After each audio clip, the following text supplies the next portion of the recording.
Oke, di video kali ini kita akan meneruskan pembelajaran mengenai hukum Newton ya. Hukum Newton. Video kemarin kita sudah membahas sedikit mengenai hukum Newton. Bagaimana hukum Newton 1, 2, dan 3. Itu yang mungkin juga Anda sudah pelajari di jenjang sebelumnya. Nah, kali ini kita akan sedikit menggali lebih dalam hukum Newton itu seperti apa. Ada satu hal yang kemarin lupa atau terlewat ya ketika saya di video sebelumnya jelaskan bahwa hukum Newton itu ada satu syarat yang harus dipatuhi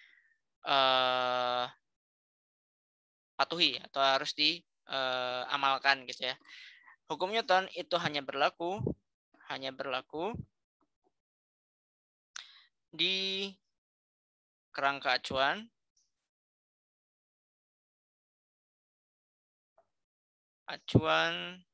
di sini saya kasih tanda kutip dulu, inersial ya, iner yang tidak beruntung ya, inersial. Oke, jadi apa sih yang sebenarnya dimaksud inersial itu? Inersial itu adalah kerangka acuan yang tidak mengalami percepatan.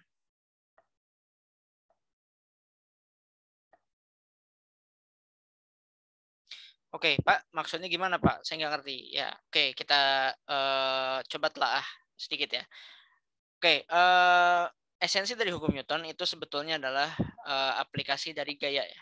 Gaya atau force dilambangkan dengan simbol F yang kita beri tanda vektor. Itu kalau didefinisikan secara sederhana, atau saya berikan dulu definisi Newton. Dalam bukunya Mathematical Principles of Natural Philosophy, Newton menyebutkan bahwa gaya yang diberikan pada sebuah benda itu adalah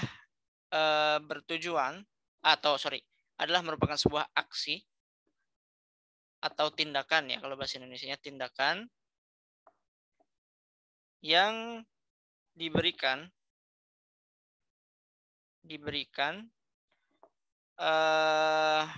untuk mengubah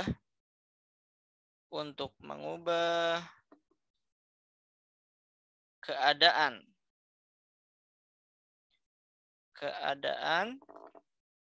suatu benda atau suatu objek. Kemarin kita sudah bahas bahwa kalau kita ambil referensi pada hukum Newton, bahwa keadaan natural atau keadaan normal dari suatu objek itu bisa ketika dia dalam kondisi diam atau ketika kecepatannya itu konstan ya. Ketika kecepatannya ini saya tulis konstan saja ya, konstan, maka itu jika kita ingin mengubah keadaan dari benda tersebut, ingin mengubah kecepatan dari benda tersebut, maka kita akan memberikan sebuah tindakan atau sebuah aksi yang dalam fisika atau dalam hukum Newton kita istilahkan dengan gaya. Paling simpel, definisi dari gaya itu sebetulnya bisa kita rasakan atau kita nyatakan dari tarikan atau dorongan. Sebagai contoh, misalnya Anda sedang naik mobil. Anda naik mobil, kemudian dari kondisi diam, Anda menginjak, Anda sebagai penumpang, kemudian supir menginjak gas gitu ya. Pertama Anda akan merasa tertekan ke belakang, ya, tertekan ke jok. Nah, perasaan tertekan itu seakan-akan ada yang mendorong Anda ke belakang gitu ya. Maka itu adalah gaya yang muncul atau gaya yang diberikan pada tubuh Anda dari kondisi diam akibat adanya perubahan kecepatan atau percepatan.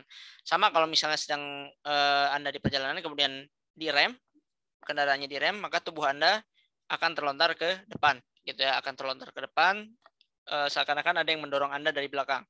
Nah, itu juga adalah gaya yang muncul akibat adanya percepatan gitu ya. Jadi gaya itu bisa kita ibaratkan sebagai tarikan atau dorongan. Nah, hubungannya apa, Pak, dengan inersial yang ini gitu ya? Inersial atau tidak mengalami percepatan, misalnya ada dua titik A dan B. Saya atau Anda atau siapa saja ya, misalnya ada satu orang, ya anggaplah saya melakukan perjalanan dari A ke B. Saya melakukan perjalanan dari A ke B dengan kecepatan yang berubah, ya kecepatan yang berubah dari diam, misalnya kemudian saya melakukan perjalanan kecepatan. Kemudian Anda di sini mengamati saya, ya dalam kondisi diam. Ya, Anda ini kecepatannya 0, gitu ya. Anda mengamati saya. Kemudian Anda melihat saya bergerak dari keadaan diam menjadi mempunyai kecepatan. Kemudian Anda mengkonfirmasi pada saya, Pak, Bapak tadi mengalami gaya tidak ya? Iya, kemudian saya jawab, iya saya mengalami gaya. Kenapa? Karena saya merasakan adanya dorongan ketika terjadi perubahan kecepatan ini, ya. Maka berlaku hukum Newton di situ karena adanya perubahan kecepatan, saya merasakan dorongan dan Anda di sini sebagai kerangka inersial. Ya, Anda tidak mengalami percepatan. Sekarang, saya mengalami perjalanan dari A ke B atau menuju arah B dan saya memposisikan diri sebagai pengamat. Yang saya lihat ketika saya perjalanan ke sini adalah Anda mendekat ke arah saya, gitu kan? Kalau Anda sedang di mobil, kemudian Anda lihat keluar, Anda nggak tahu kendaraannya bergerak atau tidak, gitu ya. Kemudian Anda lihat keluar, Anda seakan-akan pohon-pohon yang di samping jalan itu bergerak, gitu ya. Pohon-pohon di samping jalan itu bergerak, ya. Nah, sama halnya dengan kondisi ini. Misalnya saya jadi pengamat, saya sedang bergerak, saya sebagai pengamat, kemudian saya melihat Anda bergerak ke arah saya. Karena saya tidak tahu kalau saya bergerak, saya konfirmasi ke Anda. Anda ini bergerak, Anda mengalami gaya ya? Enggak, Pak. Terus Anda jawab, enggak, Pak, saya enggak merasakan apa-apa. Karena pada nyatanya kecepatan Anda itu tidak berubah atau 0. Ya, saya tulisnya delta V harusnya. Delta V Anda atau kecepatan Anda itu tidak berubah alias 0, gitu ya. Maka karena saya di sini mengalami percepatan, saya melihat Anda seolah-olah mengalami percepatan padahal tidak. Ya, maka di situ hukum Newton tidak berlaku dan saya di sini disebut kerangka non inersial, gitu. Kerangka non inersial. Karena saya mengalami percepatan, ya. Jadi hukum Newton itu hanya berlaku ketika pengamatnya itu merupakan kerangka inersial. Ingat, kerangka inersial itu tidak mengalami percepatan, jadi bisa saja pengamatnya diam atau ketika bergerak pun dia bergerak dengan kecepatan konstan. Oke, sekarang kita coba lihat seperti apa bentuk nyata dari gaya yang diberikan ya terhadap massa yang hubungannya dengan massa dan hubungannya dengan kecepatan ya. Misalnya di sini kita coba terapkan gaya terhadap sebuah benda bermassa 50 kilo. Kita lihat kalau kita berikan gaya yang kecil 36 Newton ya, kelajuannya bergerak dengan sangat kecil sekali.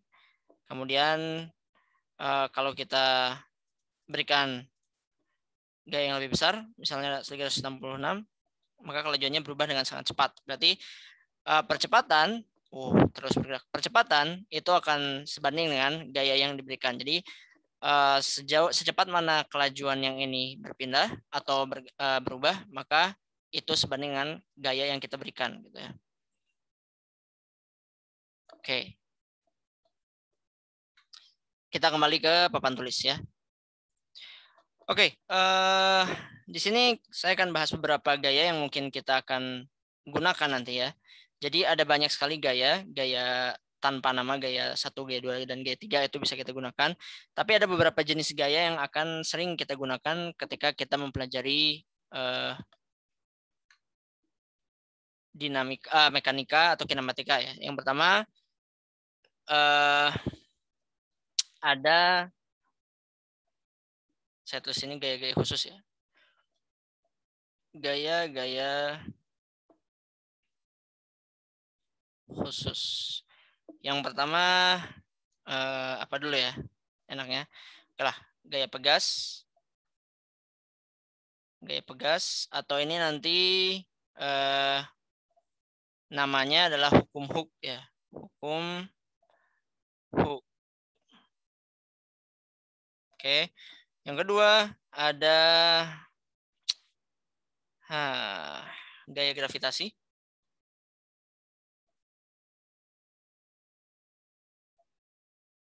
Yang ketiga ada gaya gesek. Atau saya sebut saja gaya kontak ya. Biar lebih umum. Gaya kontak. Oke, ini nanti ada termasuk di dalamnya gaya normal. Normal dan gaya gesek. Oke.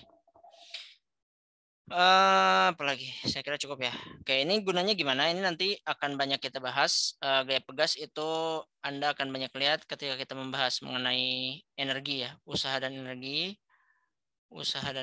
Kemudian gaya gravitasi ya, dari awal juga Anda sudah tahu atau sudah dibahas dari kinematika awal ya, pokoknya kinematika. Gaya kontak juga nanti di permasalahan usaha energi ya. Usaha energi juga ya kinematika keseluruhan. Jadi ingat bahwa kita mempelajari hukum Newton atau gaya itu kita ingin mendeskripsikan atau menggambarkan bagaimana gerak dari sebuah benda ya. Tapi kali ini kita lihat dari penyebab benda itu bergerak. Oke.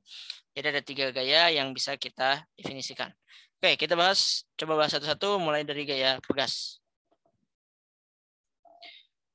Yang pertama kita coba bahas mengenai gaya gesek ya. Gaya pegas.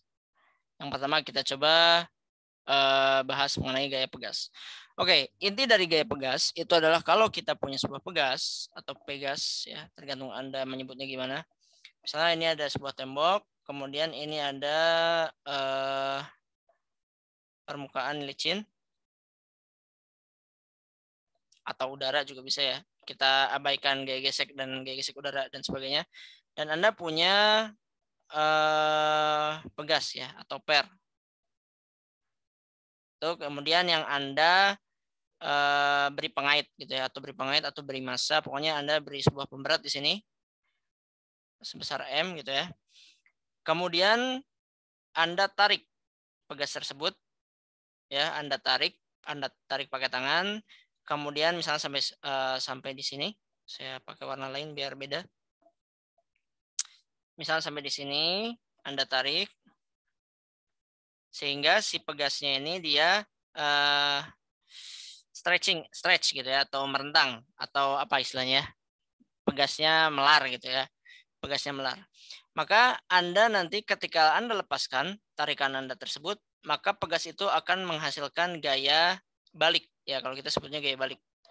Pakai warna apa ya, warna merah. Ada gaya balik F pegas gitu ya, F pegas yang besarnya itu adalah setara dengan K dikalikan dengan X. X ini merupakan simpangan, bukan X0 tapi X. X ini merupakan simpangan yang kita berikan di awal sebelum kita lepaskan. Jadi dari titik setimbang ke titik tariknya itu kita berikan simbol X. Maka besarnya gaya balik pegas itu akan setara dengan jarak yang kita berikan atau tarikan yang kita berikan di awal dikalikan dengan konstanta pegasnya. Konstanta pegasnya ini adalah istilah, kalau banyak yang bilang sebagai kekakuan dari pegas tersebut. Jadi seberapa kaku pegasnya ya. Kalau pegasnya itu sangat kaku, kemudian kita tarik itu, maka dia akan gaya yang dibalikan akan sangat besar. Biar makin jelas kita coba lihat ilustrasi berikut ya. Oke, di sini ada ilustrasi tentang hukum atau gaya pegas tadi. Jadi di sini nanti kalau misalnya saya jalankan simulasinya, akan ada tanda panah berwarna merah, itu adalah gaya yang kita berikan melalui pengait ini. Kemudian ada gaya balik pegas yang disimbolkan oleh panah warna biru nanti. Kemudian ada displacement atau apa istilahnya, perpindahan dari titik posisi kesetimbangan. Di sini yang hijau ini posisi setimbang. Jadi ketika pegasnya tidak diberikan gaya apapun, maka pegasnya posisi ujungnya akan ada di garis hijau ini. Tadi kita punya rumus bahwa gaya balik dari pegas itu akan tergantung pada jarak dan tergantung pada konstanta pegasnya. Ya, konstanta pegas itu dinyatakan pada dengan satuan Newton per meter. Artinya kalau misalnya ada pegas yang konstantanya 200 Newton per meter, maka untuk merentangkan pegas tersebut sejauh 1 meter, Anda butuh gaya sebesar 200 Newton. Gitu ya. Kalau Anda ingin merentangkan 2 meter, Anda butuh gaya 400 Newton. Dan seterusnya. Dan lain sebagainya. Maka kalau konstantanya makin besar, misalnya, kalau konstantanya makin besar 400 Newton per meter, berarti Anda untuk merentangkan 1 meternya Anda butuh 400 Newton, gitu ya. Saya salah sebut tadi ya. Harusnya konstanta pegas itu kalau Anda ingin rentangkan sejauh 1 meter, Anda butuh sekian Newton. Maka kalau saya geser-geser ini, misalnya saya berikan 500 Newton per meter, berarti untuk pegasnya, lihat ilustrasinya, kalau bandingkan dengan 200 tadi, itu akan semakin tebal. Semakin tebal, artinya pegasnya semakin kaku ya. Misalnya kalau Anda bandingkan itu antara pegas, kalau Anda punya ballpoint, pegas ballpoint dengan per dari mobil gitu ya. Maka ketebalannya berbeda meskipun sama-sama pegas, dan gaya yang bisa ditahan pun berbeda gitu ya. Seperti itu. Nah, sekarang kita coba gunakan 200 Newton per meter dulu untuk konstanta pegasnya. Kemudian kita berikan misalnya perpindahan atau jarak,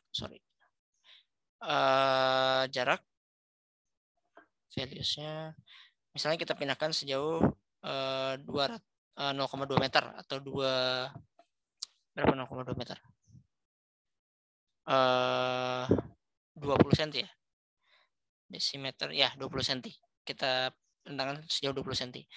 Dengan kekakuan pegas 200 Newton per meter, maka kita akan memberikan gaya atau memindahkan merentangkan pegas tersebut dengan gaya 40 Newton ya. Kalau kita tambahkan kekakuannya, ya, kita ubah jadi 500 misalnya.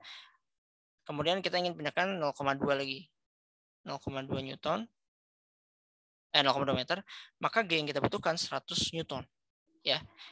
Maka semakin tebal semakin tebal pegasnya, semakin besar kekakuannya, maka untuk memindahkan dengan jarak yang sama kita butuh gaya yang lebih besar. Oke. Sekarang kita lihat gaya balik yang ditimbulkan dari si perpindahan tadi ya. Misalnya tadi saya ketika ditimbang gaya balik dari pegasnya 0 ya. Kita gunakan kekakuannya 200 Newton, kemudian kita pindahkan sejauh 0,2. Oke, kalau Anda lihat di sini semakin saya tarik jauh ya, semakin saya tarik jauh perpindahannya, maka gaya balik yang akan dihasilkan itu semakin besar ya. Gaya balik yang dihasilkan semakin besar. Kenapa? Karena gaya yang saya berikan pun semakin besar ya. Gaya yang saya berikan pun semakin besar untuk merentangkan sejauh 0,5 meter gitu ya. Apalagi kalau misalnya kita berikan kekakuan pegasnya 500 Newton per meter ya. Kalau saya tarik 0,2 itu akan menghasilkan gaya balik 100 Newton ya. Kalau hanya 200 Newton per meter gitu ya, saya berikan 0,2, itu hanya akan menghasilkan gaya balik sebesar 30-40 Newton gitu ya. Maka itu memberikan ilustrasi bahwa gaya balik dari pegas tersebut akan tergantung dari jarak pegasnya disimpangkan atau direnggangkan dengan konstanta pegas tersebut ya. Oke, kita kembali lagi ke papan tulis. Oke, kita balik lagi ke papan tulis. Jadi tadi kita sudah melihat bahwa memang dalam gaya pegas itu gaya balik dari pegasnya, besar gaya balik dari pegasnya, itu akan sebanding dengan konstanta kekakuan pegas dan simpangan awal. Ya, simpangan awal. Oke. Nah, karena arah dari gaya balik ini akan selalu mengarah ke posisi setimbang. Jadi misalnya kalau tadi pegasnya Anda tarik ke arah X positif, maka gaya baliknya akan mengarah ke X negatif gitu ya. Begitupun kalau Anda misalnya tekan pegasnya, Anda berikan simpangan awalnya ke arah sini, X negatif, maka gaya balik dari atau arah dari gaya baliknya akan mengarah ke X positif gitu ya.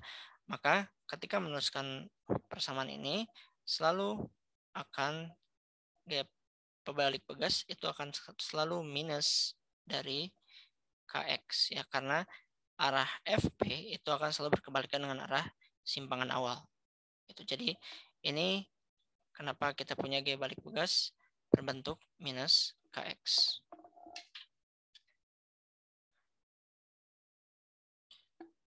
Oke, sekarang kita masuk hukum yang kedua.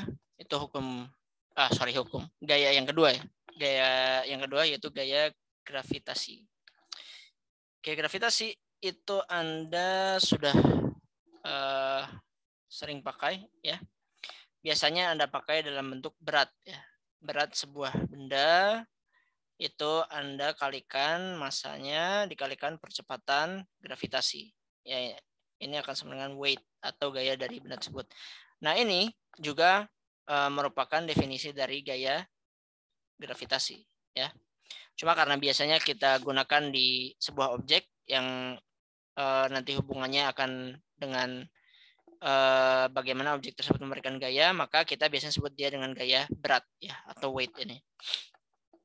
Aslinya di hukum Newton itu merumuskan gaya gravitasi dari dua buah objek di luar angkasa itu sebagai perkalian antara massa objek 1, massa objek 2, kemudian dikalikan dengan jarak antara keduanya gitu ya. Jadi konstanta gravitasi dikalikan dengan massa objek 1 dikalikan massa objek 2 dibagi dengan jarak dari kedua objek tersebut ya, di arah vektornya arah dari jarak terdekat antara kedua objek gitu ya. Nah, tapi karena di permukaan bumi itu biasanya kita ukur permukaan bumi itu biasanya benda-benda seperti manusia atau objek lainnya gitu ya. Kalau kita lihat terus kenapa Pak di sini gaya gravitasi cuma F sama dengan M kali G. Ya, padahal aslinya menurut Newton hukum gravitasi itu atau gaya gravitasi itu antara dua objek itu rumusnya ini. Kalau kita lihat M1 yang kita biasa deskripsikan untuk gaya gravitasi di permukaan bumi, itu berarti dia massa satu bendanya adalah massa bumi ya, massa bumi yang kira-kira kurang lebih give or take itu 6 kali 10 pangkat 20 kg. Ya, perhatikan di sini 10 pangkat 20 kurang lebih ya. Sedangkan massa objek 2-nya itu biasanya paling kalau Anda cek di soal ya, cek di soal itu paling gede juga paling 2 ton misalnya 2 ton atau 2 kali 10 pangkat berapa? Ton itu 1000 kilo ya. 1000 kilo ya, saya lupa. Ya, 1000 kilo. 2 kali 10 pangkat 3 kilogram. Kalau Anda lihat di sini 10 pangkat 3 dan 10 pangkat 20. Bedanya jauh ya. Makanya jarak juga sangat dekat karena biasanya di permukaan bumi jadi jarak tidak terlalu berpengaruh. Maka di sini kita biasanya langsung kita masukkan kepada kepada akselerasi gravitasi dari bumi. Jadi faktor G dan faktor M1-nya dan faktor R-nya itu biasanya kita kalkulasikan di G. Dan di seluruh permukaan bumi itu baik dia mau di ekuator ataupun mau di kutub utara misalnya besarnya kurang lebih nyaris sama ya. Saya bilang nyaris 9, sekian. Ya kalau kita biasanya ambil 9,8 lah gitu ya. Kali 10 pangkat 9 kali 10 pangkat 1 ya. Saya jadi lupa berapa besar 10 meter per sekon kuadrat, 9,8 ya, 9,8 meter per sekon kuadrat gitu ya. Jadi nanti tolong bedakan antara massa dan berat ya. Massa dan berat, kalau berat itu adalah sama dengan atau satu identitas dengan gaya gravitasi, di mana dia adalah hasil perkalian antara massa dan percepatan gravitasi. Oke, yang terakhir gaya yang akan kita bahas adalah gaya kontak. Nah, ini akan sangat berguna nantinya ketika Anda mengerjakan soal-soal tentang gerak pada sebuah permukaan. Oke, saya tulis di sini gaya terakhir yang akan kita bahas adalah gaya kontak. Gaya kontak ini pertanyaannya misalnya gini. Anda berdiri di permukaan bumi ya. Tapi Anda harusnya kena gaya gravitasi dari bumi kan. Berarti Anda harusnya ditarik ke bawah gitu ya. Tapi kenapa di permukaan bumi Anda tidak melesak lebih jauh gitu ya? Atau paling misalnya Anda ini ada sebuah meja ya. Anda ini saya nggak bisa gambar tangan ya. Misalnya gini. Anda tekan mejanya gitu ya. Anda tekan mejanya tapi tangan Anda tidak tembus ke bawah meja gitu ya. Jadi ada yang menahan tangan Anda tetap ada di permukaan meja dan Anda merasakan ada dorongan, seakan-akan ada dorongan balik dari permukaan meja tadi. Nah, itu kenapa bisa seperti itu? Itu yang akan kita bahas mengenai gaya kontak ya. Jadi kalau kita gambarkan misalnya di permukaan meja tadi, di permukaan meja ini, kalau saya gambarkan gaya-gayanya, misalnya Anda kan menekan dari sini ya. Anda menekan dari sini, ada gaya sorry, Anda menekannya ke arah bawah ya. Ini dia kontaknya yang saya gambar. Oke. Anda menekan ke arah bawah ya. Anda menekan ke arah bawah terhadap meja tersebut ya. Saya bilang ini F eksternal gitu ya. Eksternal. Si F eksternal ini berdasarkan hukum ketiga Newton, maka dia akan menimbulkan reaksi dari meja, permukaan meja itu dengan arah yang sama ya. Dengan arah yang sama dan karena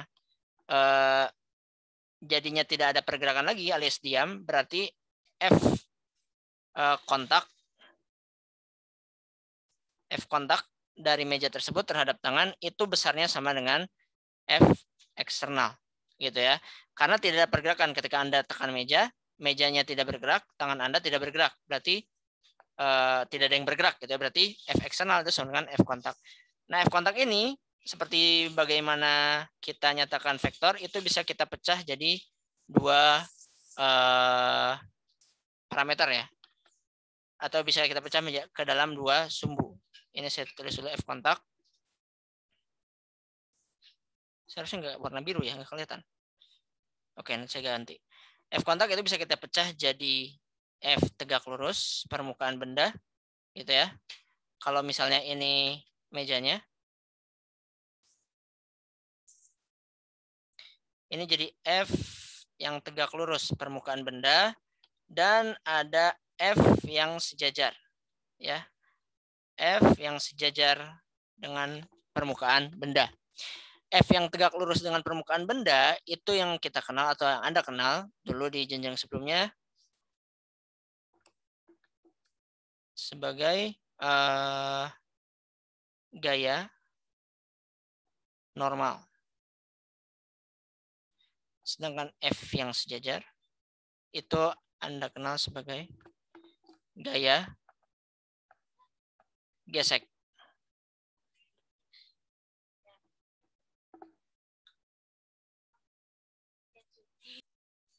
Oke, jadi dua komponen dari gaya kontak adalah gaya normal dan gaya gesek. Maka kalau kita tuliskan gaya kontak dalam bentuk komponennya, kalau kita tuliskan gaya kontak dalam bentuk komponennya, kita bisa tuliskan sebagai kontak itu merupakan penjumlahan dari gaya normal, ya, ditambah dengan gaya gesek. Oke, jumlah dari gaya normal ditambahkan dengan gaya gesek. Itu kan sama saja dengan komponen vektor F-nya di sumbu Y, ya, ditambah dengan komponen vektornya di sumbu X. Seperti itu. Dua komponen ini, gaya normal dan gaya gesek, masing-masing sebetulnya punya karakteristik khusus ya. Jadi nanti biasanya ketika kita lihat persoalan-persoalan yang kita hadapi di pada analisis gerak menggunakan gaya, kita akan sering lihat bahwa gaya normal itu akan sama dengan gaya berat. Jika misalnya dalam kasus yang ini kita mendorong sebuah meja, tapi mejanya bergerak hanya di arah horizontal. Ya.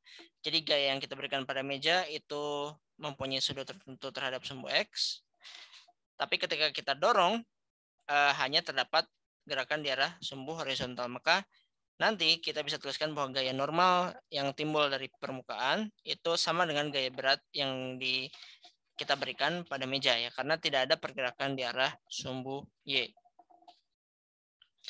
Selain itu ada gaya gesek. Oke, ada gaya gesek. Gaya gesek itu biasa kita bagi dua, yaitu ada gaya gesek statis dan gaya gesek kinetik. Oke, gaya gesek statis atau statik dan gaya gesek kinetik. Kalau kita amati secara mikroskopik, sebetulnya gaya gesek itu adalah merupakan akibat dari kontak antara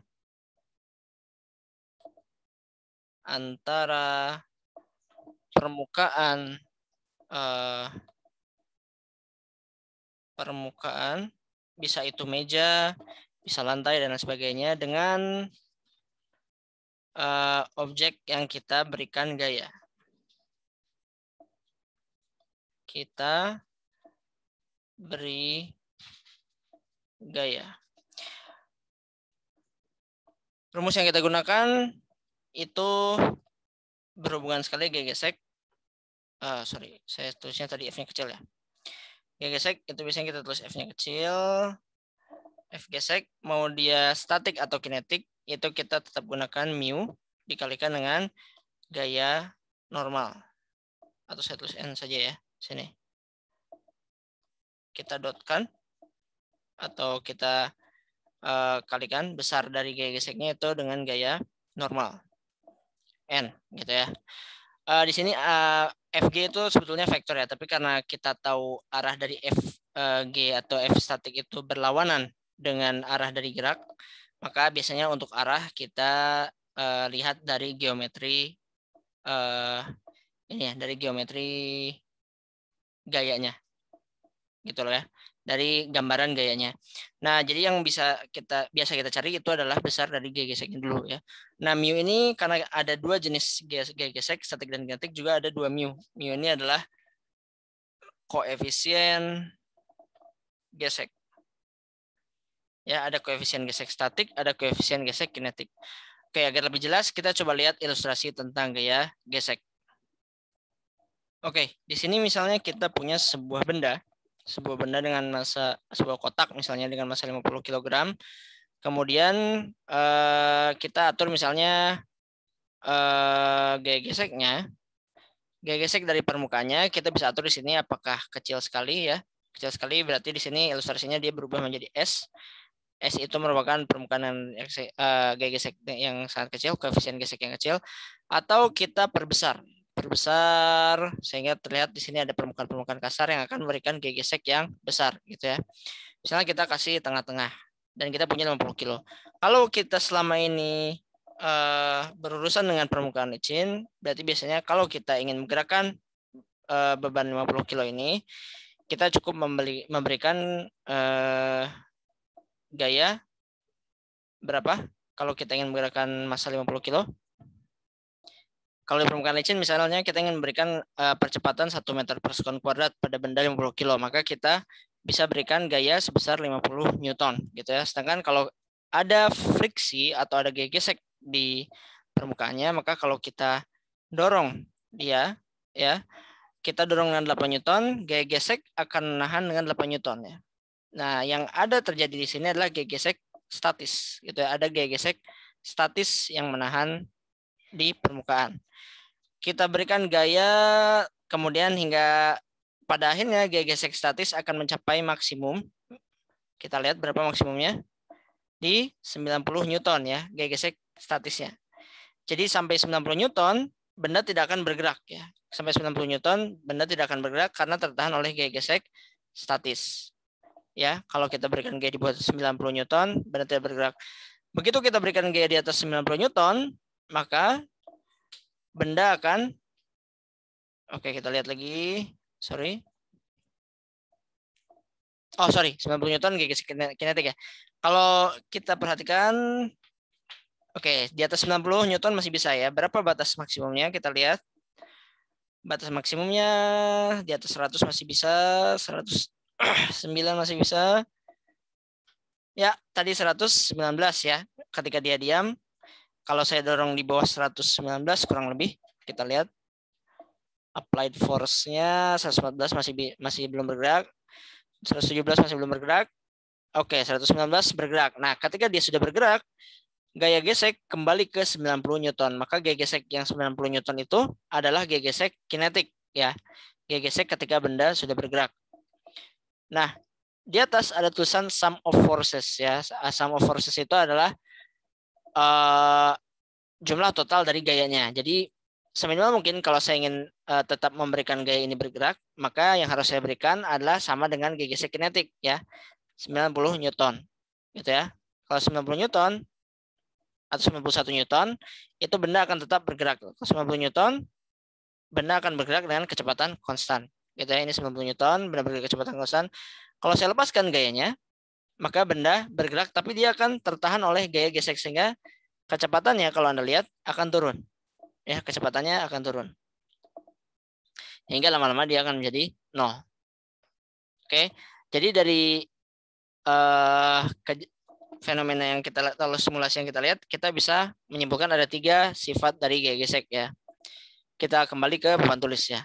Kita coba kembali ke papan tulis. Oke, jadi dari kejadian yang atau simulasi yang kita lihat barusan, kita bisa simpulkan ada 3 sifat atau 3 fenomena. Saya sebut 3 sifat ya, 3 karakteristik dari gaya gesek.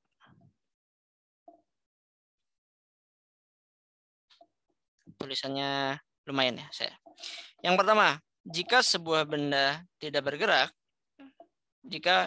ketika sebuah benda tidak bergerak, maka yang terjadi pada benda tersebut adalah adanya gaya gesek statis ya.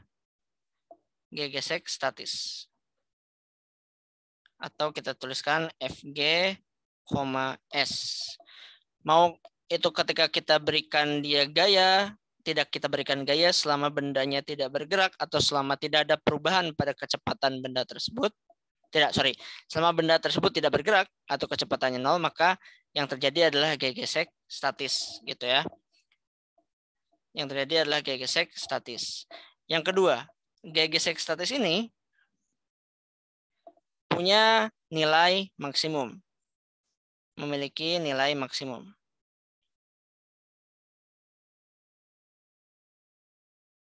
Ya, mempunyai nilai maksimum yang besarnya bisa dihitung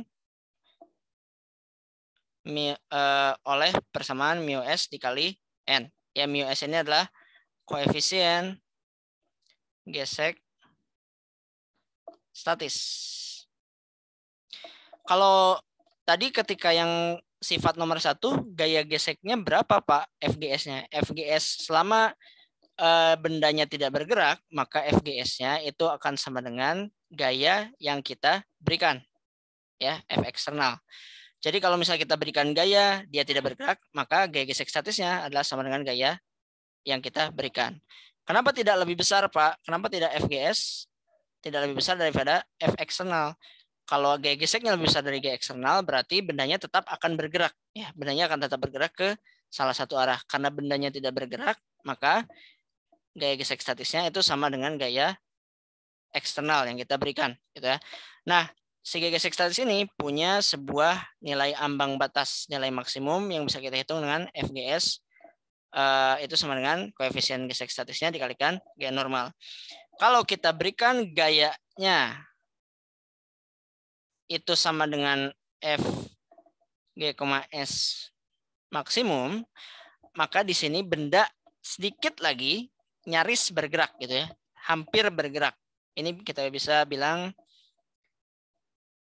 nyaris bergerak. Nyaris bergerak ya bendanya. Nah, kemudian ketika kita berikan ada dalam kondisi F eksternal itu lebih besar daripada gaya gesek statis maksimum, maka bendanya akan bergerak. Ya, mulai bergerak. Kalau kita berikan gaya luarnya atau gaya dorongnya itu lebih besar dari gaya gesek maksimum. Ketika bendanya bergerak, maka yang terjadi adalah benda akan mengalami hambatan dari gaya gesek kinetis. Ya, gaya gesek kinetis yang besarnya bisa kita hitung dari koefisien gesek kinetik dikalikan dengan gaya normal. Gitu ya. Jadi ketika bergerak, kalau dia gaya yang kita berikan lebih besar dari gaya gesek maksimum, maka benda tersebut akan mengalami perubahan kecepatan atau perubahan kondisi dengan catatan dia terhambat oleh gaya gesek kinetik ya. Selama F eksternalnya lebih besar dari gaya gesek kinetik, maka geraknya akan semakin cepat ya, semakin cepat ke arah F eksternal. Kalau F eksternal yang kita berikan besarnya sama dengan gaya gesek kinetik, maka kecepatan benda akan konstan. Ya. Kemudian kalau F eksternalnya lebih kecil dari gaya gesek kinetik, maka lama-kelamaan benda tersebut geraknya akan diperlambat hingga kecepatannya menjadi 0.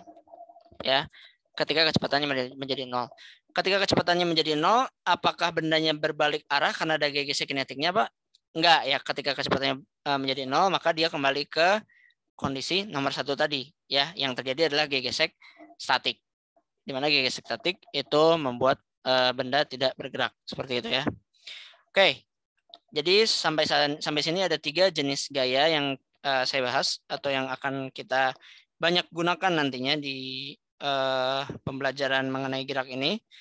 Gaya gravitasi, gaya gesek, dan hukum atau gaya balik pegas atau hukum Hooke gitu ya. Oke, di video selanjutnya kita akan bahas bagaimana kita menganalisis gerak melingkar, ya gerak melingkar beraturan yang di video lalu kita bahas menggunakan kinematika. Sekarang kita akan tinjau bagaimana membahas gaya tersebut dari sisi gaya atau dari sisi hukum Newton. Oke, terima kasih. Sampai jumpa di video selanjutnya.